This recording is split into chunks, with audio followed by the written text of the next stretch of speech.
Hello everyone. So we were discussing about the various kinds of erosional desert landforms. तो उसमें हमने कुछ discuss कर लिए थे. फॉर एग्जांपल हमने डिस्कस किया था अबाउट वेंटिफेक्ट्स एंड ट्रैकेंटर्स, मशरूम रॉक, ज़्यूजन, यार्थक्स. तो ये जो चार थे ये हमने पढ़ लिए थे और आज हम लोग इन्हीं को आगे कंटिन्यू करेंगे. So now what is an Inselberg?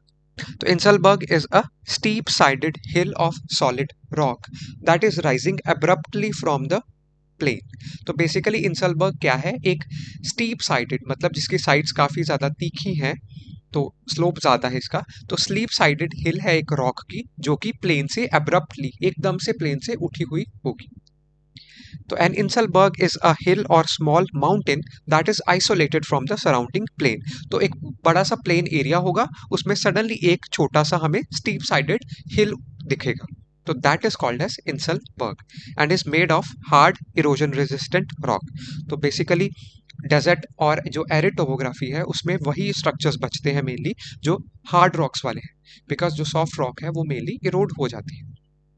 तो इसी तरह से ये इंसलबर्ग एक स्ट्रक्चर है जो कि ऐसे, सपोज ये सारा प्लेन रीजन है तो यहाँ पे सडनली एक ऐसे छोटा सा स्टीप साइडेड हिल दिखेगा हमें. तो that is a inselberg. And this is the Uluru inselberg in Australia which is the largest inselberg in the world. तो इस तरह से ये प्लेन्स में एक स्टीप साइडेड सा ऐसे छोटा सा हिल दिखेगा. And this one is the largest one in the world in Australia. This is the Savandurg in Karnataka. This is the largest one in India. तो ये भी एक इंसलबर्ग है कर्नाटक में. तो इंसलबर्ग बेसिकली ऐसा है कि ऐसे प्लेन रीजन में एक सडनली एक स्टीप साइडेड सा ऐसे छोटा सा हिल हमें देखने को मिलेगा. So that is the inselberg. The next one is the deflation hollows. Deflation hollow क्या है? They are a shallow depression in the ground that is created by the wind erosion. So basically deflation is the erosional process that takes place through the wind. तो deflation wind की action की वजह से erosion हो रहा है और एक हॉलो वहां पे प्रोड्यूस हो रहा है. हॉलो इज एक खाली गड्ढा, एक डिप्रेशन शैलो सा प्रोड्यूस हो रहा है जो ज्यादा डीप नहीं है, तो उसी को बोलते हैं डिफ्लेशन हॉलो. तो जैसे इसका नाम है उसी से एक्सप्लेन हो जाता है कि इस तरह के शैलो से डिप्रेशन है जो कि विंड इरोजन से बने हुए हैं. So they are created when the wind currents they push away the weathered mantle of the rocks or the bare soil, creating a hollow. तो जो एक पर्टिकुलर रीजन था, सपोज एक रॉक थी ये डेजर्ट में, तो ये विंड इरोजन से ऐसे इरोड हो गई, पूरी ये इरोड हो गई, मतलब एक जैसे सैंड बन गई सपोज इसकी. Now that sand is carried away by the blowing wind. तो वो विंड जो है इसको उठा के कहीं और जाके डिपॉजिट कर देगी और इसकी प्लेस में यहाँ पे एक गड्ढा बन जाएगा, एक शैलो सा गड्ढा बन जाएगा. तो that is known as deflation hollow. For example this one, ये जो गड्ढा देखने को हमें मिल रहा है that is a deflation hollow. एक शैलो सा डिप्रेशन देखने को मिलता है. This one is the deflation hollow.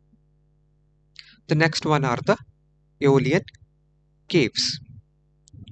A desert cave, aeolian caves are also known as desert cave, that are formed by the wind is called as aeolian cave.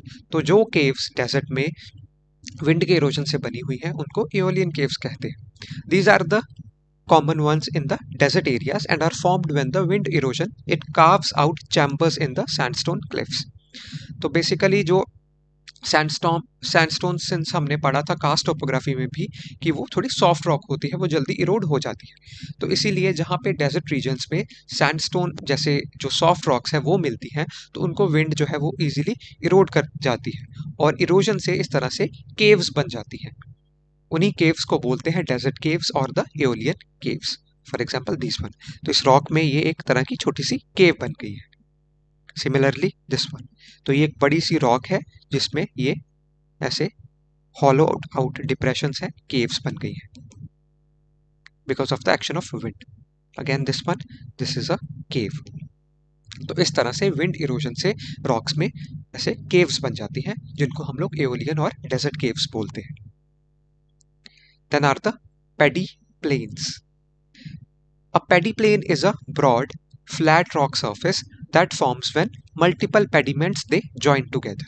तो paddy plains एक ऐसा broad, flat rock surface है जो कि तब बनता है जब काफी सारे pediments जो हैं वो join कर जाते हैं.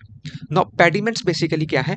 Pediments are gently sloping bedrock surfaces that form in arid and semi arid regions. तो बेसिकली इस तरह से जेंटल स्लोपिंग ऐसे बेडरॉक सर्फेसिस हैं जो कि ओवर द टाइम ऐसे इरोड होते जाते हैं और ये ऑलमोस्ट एक जैसा ही स्ट्रक्चर बन जाता है।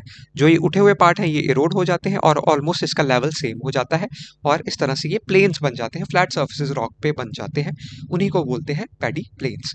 So wind and water, they slowly erode and break down the rock surfaces, which reduces the mountain ranges into a series of pediments at their base.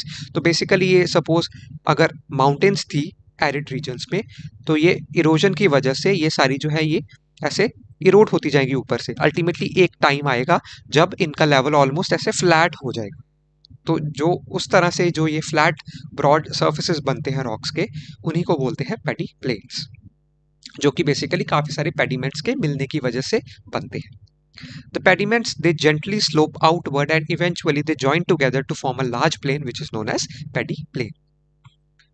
तो फॉर एग्जाम्पल ये पेडिमेंट है, ये pediment है, इस तरह से इवेंचुअली ये मिल जाएंगे, इनका सरफेस ऊपर वाला इरोड होता जाएगा और एक फ्लैट सर्फेसेस बन जाएंगे इस तरह से, which are known as paddy planes.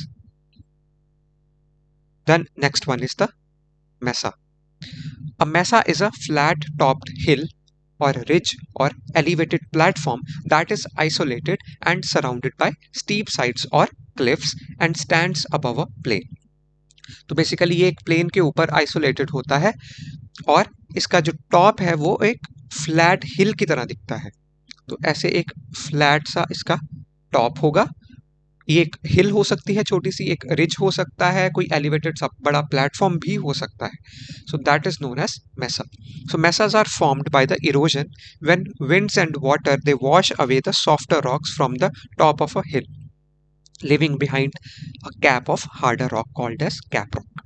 तो बेसिकली क्या है, जब विंड और वाटर की इरोजन की वजह से जो रॉक्स के टॉप वाली जो सॉफ्ट रॉक्स हैं वो इरोड हो जाती हैं और हार्डर रॉक्स ही बच जाती हैं, तो उनसे ये स्ट्रक्चर्स बनते हैं जिनको बोलते हैं मेसा। फॉर एग्जांपल दिस वन, ये एक बड़ा सा मेसा है। तो इसका जो ये जो टॉप है ये फ्लैट है, हमें देखने को मिल रहा है यहाँ पे। तो अगेन ये मेसा है, ये मेसा है, ये मेसा है। So these are the mesa. Now the next one are the buttes. Buttes basically क्या है, छोटे मेसा। तो अगर मेसा थोड़ा बड़ा है तो ब्यूट्स उनसे भी छोटा होगा। A butte is a hill with a flat top and steep sides, often vertical sides इसकी होती है। Buttes are smaller than plateaus, mesas and tablelands. तो ये जो ब्यूट्स हैं ये मेसा से भी छोटे हैं, टेबललैंड्स और प्लेट्यूज से भी छोटे हैं। Now buttes were once part of larger flat areas of land called mesas or plateaus. तो बेसिकली मेसा जो बड़ा रीजन था वही इरोड होके अब छोटा रीजन बन गया जिसकी साइड्स ऑलमोस्ट अब वर्टिकल है और उसका टॉप जो है वो फ्लैट है बट साइज में छोटा है। तो दैट इज द ब्यूट। तो बेसिकली एक टाइम पे एक प्लेट्यू होगा जो कि बहुत बड़ा रीजन होता है, वो इरोड होके छोटा हो गया तो मेसा बन गया, और इरोड हो गया और छोटा हो गया तो ब्यूट बन गया। तो इस तरह से बेसिकली इनमें साइज का ही डिफरेंस है। या ये एक प्रोग्रेसिव स्टेज है जहाँ पे प्लेट्यू या एक बड़े से प्लेटफॉर्म से मेसा बन जाता है, देन फर्दर इरोजन से वो ब्यूट बन जाता है। For example this one. तो एक टाइम पे शायद ये बड़ा स्ट्रक्चर होता होगा जिसको मेसा बोल सकते हैं हम लोग, और ओवर द टाइम ये इरोड होके छोटा बन गया, दैट इज द ब्यूट। तो इस तरह से ये छोटे छोटे ब्यूट्स यहाँ पे हमें देखने को मिल रहे हैं। Again this can be a butte. तो इस तरह से ये छोटे ऑलमोस्ट इनकी वर्टिकल साइड्स हैं, सो बहुत स्टीप साइड्स हैं और इनका टॉप जो है वो फ्लैट है। So these are the buttes. Now what's the difference between a plateau, butte and mesa. तो डायग्राम से हम लोग देख सकते हैं कि बेसिकली इनमें साइज का ही डिफरेंस है। तो जो प्लेट्यू है वो काफी बड़ा है, तो साइज में ये काफी बड़ा रीजन है। वही जब छोटा हो गया थोड़ा तो उसको मेसा बोलते हैं, और छोटा हो गया तो ब्यूट है। तो इस प्लेट्यू के इरोजन से मेसा बन सकता है, मेसा के इरोजन से ब्यूट बन सकता है।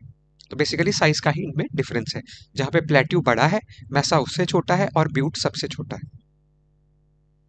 So these were the different kinds of erosional, arid और डेजर्ट लैंडफॉर्म्स। तो ये हो गए इरोजनल लैंडफॉर्म्स, और नेक्स्ट क्लास में हम लोग डिस्कस करेंगे about the various kinds of डेपोजिशनल arid landforms.